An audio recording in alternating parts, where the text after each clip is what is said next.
સંકલ્પ પત્રથી।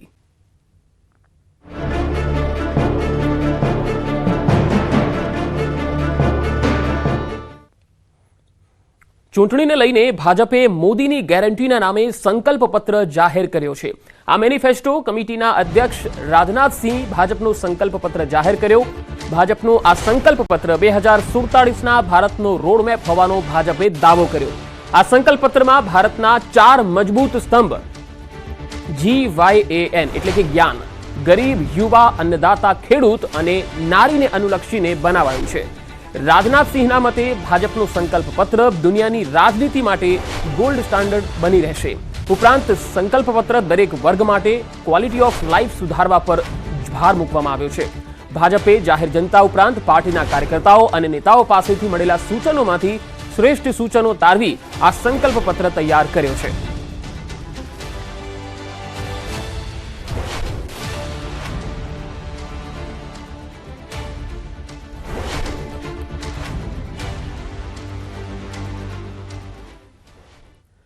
અને હવે વાત મહાસંગ્રામની।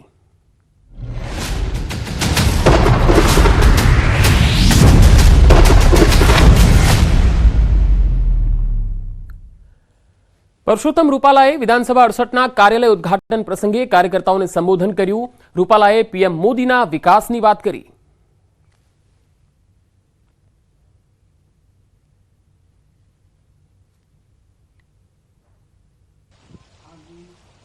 કે આને ભારતનો વટ કહેવાય કે ન કહેવાય, તો ભલામણ તો ખાલી એટલી જ છે કે વટવાળાની ભેળું રહેવાય એવું ગામમાં કેવા નીકળવું, આટલો જ વિષય છે મિત્રો। અને આવા એક ઘટનાઓ નથી, આવી અસંખ્ય ઘટનાઓ છે।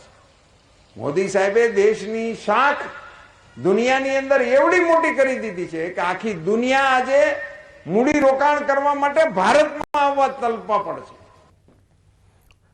રાજકોટ ક્ષત્રિય સમાજના રોષ વચ્ચે રૂપાલાએ સંતોના આશીર્વાદ લીધા। વિહળનાથ પાળિયાદ ધામના ગાદીપતિ પૂજ્ય નિર્મળાબાને તેઓ મળ્યા। બલિયાવડ શક્તિધામના દેવળ આઈના પણ આશીર્વાદ લીધા। પાળિયાદ ધામના ભૈલુ બાપુની પણ મુલાકાત બાદ આશીર્વાદ લીધા। મુલાકાત સમયે ક્ષત્રિય સમાજ સહિતના સામાજિક આગેવાનો ઉપસ્થિત રહ્યા। રામકુભાઈ ખાચર, કિશોરભાઈ ધાંધલ, ભરતસિંહ ડોડિયા હાજર રહ્યા। ક્ષત્રિય સમાજનું મહાસંમેલન મળે તે પહેલા પાળિયાદ ધામના ગાદીપતિને મળ્યા। અગાઉ ક્ષત્રિય સમાજના આસ્થાનું કેન્દ્ર ગધેથડના લાલબાપુના પણ તેમણે આશીર્વાદ લીધા હતા। વિહળનાથ પાળિયાદ ધામના કાઠી સમાજ ધરાવે છે આસ્થા।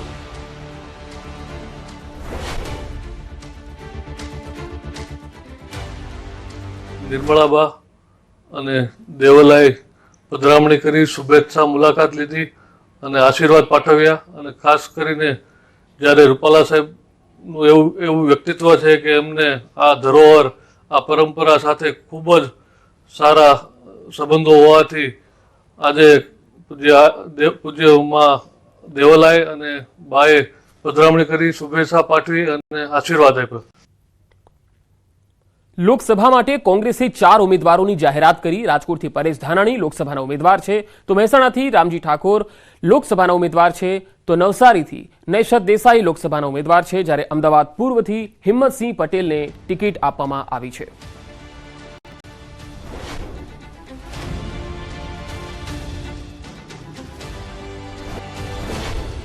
રાજકોટ બેઠક પર હવે પરેશ ધાનાણીની સામે પરસોત્તમ રૂપાલા છે। ભાજપ અને કોંગ્રેસના આ બંને મજબૂત અને લોકપ્રિય ફેસ છે, જેની ટક્કર જે છે એ ખૂબ જ રસાકસી ભરેલી રહેશે।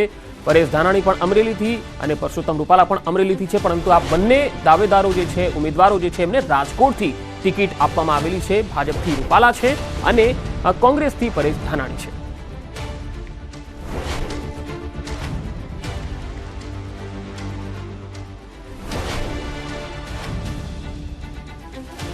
તો કોંગ્રેસે જે 4 ઉમેદવાર જાહેર કર્યા છે, સાથે સાથે વિધાનસભાની પેટા ચૂંટણીમાં જે સીટો છે તેના પર પણ ઉમેદવારોની યાદી જાહેર કરવામાં આવી છે, જેમાં વિજાપુરથી દિનેશ પટેલ પેટા ચૂંટણીના ઉમેદવાર છે, તો પોરબંદર વિધાનસભા બેઠક પર રાજુ ઓડેદરાને ટિકિટ આપવામાં આવેલી છે।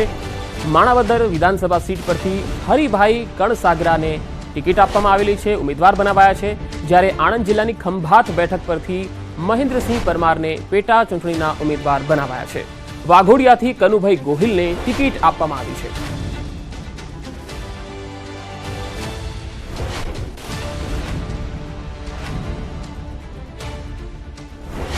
આજ ચૂંટણી ટાણે ભારતીય જનતા પાર્ટીએ જે દેશની દીકરીઓને એના દામન ઉપર દાગ લગાડવાનો પ્રયાસ કર્યો છે એ કોઈ સમાજની દીકરી નથી, એ દેશની દીકરીઓ છે. રખેને ચૂક કરી તો વારા પછી વારો અને મેં પછી ગારો, આ સ્થિતિમાં કોઈ નહીં બચી શકીએ. 20 વર્ષથી ગુજરાતના વિવિધ વિસ્તારમાં વિવિધ વર્ણના લોકો, વિવિધ વર્ગના લોકો, ચાહે એ ગરીબ હોય, ચાહે મધ્યમવર્ગીય પરિવાર હોય, ચાહે વેપારી હોય, ચાહે ખેડૂત હોય, ચાહે શ્રમિક હોય, બધા જ લોકો પોતાના અધિકાર માટે જ્યારે અવાજ ઉઠાવવાનો પ્રયાસ કર્યો ત્યારે સત્તાના અહંકારની એડીએ એના અવાજને રૂંધવાનો સરકારે પ્રયાસ કર્યો છે, બળપ્રયોગ કર્યો છે, પોલીસના દંડે પીટાવવામાં આવ્યા છે, ખોટા કેસ કરવામાં આવ્યા છે. ક્યાંય ઈડી, CBI, GST, ઇન્કમટેક્સ જેવી સરકારી સંસ્થાઓનો દુરુપયોગ કરી સામાન્ય માણસના અવાજને રૂંધવાનો પ્રયાસ થયો છે. બે હાથ જોડીને ગુજરાતના જનજનને વિનંતી કરું છું કે ચાહે કોઈ પણ વ્યક્તિ હોય, વર્ગ હોય કે સમાજ, એના ઉકળાટનો ઉકેલ એકમાત્ર સત્તાનું પરિવર્તન છે. અલગ અલગ અને આપણે આ જે ચૂંટણી છે 2024ની, એ ચૂંટણી અહંકાર, ઘમંડ 400 પારના એની સામે છે. આપણા દેશના સંવિધાન અને દેશના લોકતંત્રની સુરક્ષા માટે છે. અને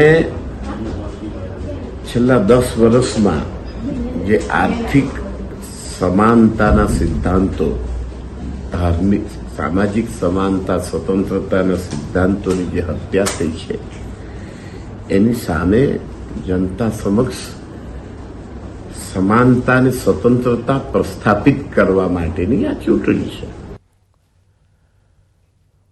જૂનાગઢની માણાવદર વિધાનસભા બેઠક પરથી અરવિંદ લાડાણી રાજીનામું આપીને ભાજપમાં જોડાયા હતા, જેને લઈને આ બેઠક પર પેટા ચૂંટણી યોજાવાની છે. ભાજપે આ બેઠક પર ફરી અરવિંદ લાડાણીને જ મેદાનમાં ઉતાર્યા છે, તો કોંગ્રેસે હરિભાઈ કણસાગરાને ટિકિટ આપી છે. હરિભાઈએ માણાવદરથી કોંગ્રેસને જંગી બહુમતી મળવાનો દાવો કર્યો હતો અને ભારે લીડથી જીતવાનો વિશ્વાસ વ્યક્ત કર્યો હતો. સાથે જ તેમણે પક્ષપલટો કરનાર અરવિંદ લાડાણી પર પ્રહાર કર્યા હતા.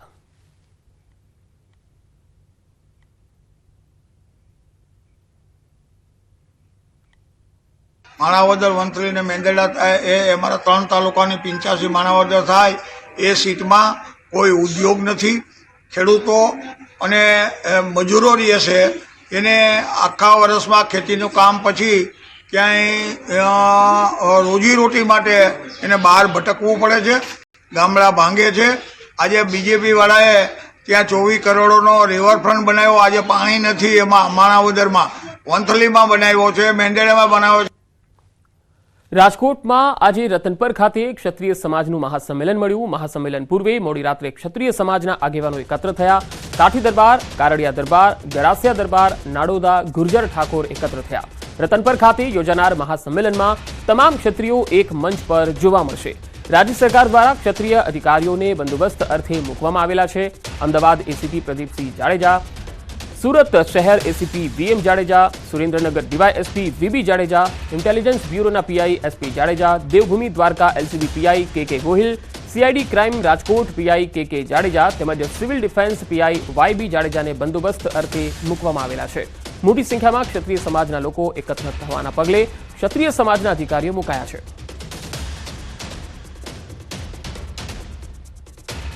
આગળ વધુ સમાચારો પર નજર કરીશું. હાલ રોકાઈશું એક બ્રેક માટે.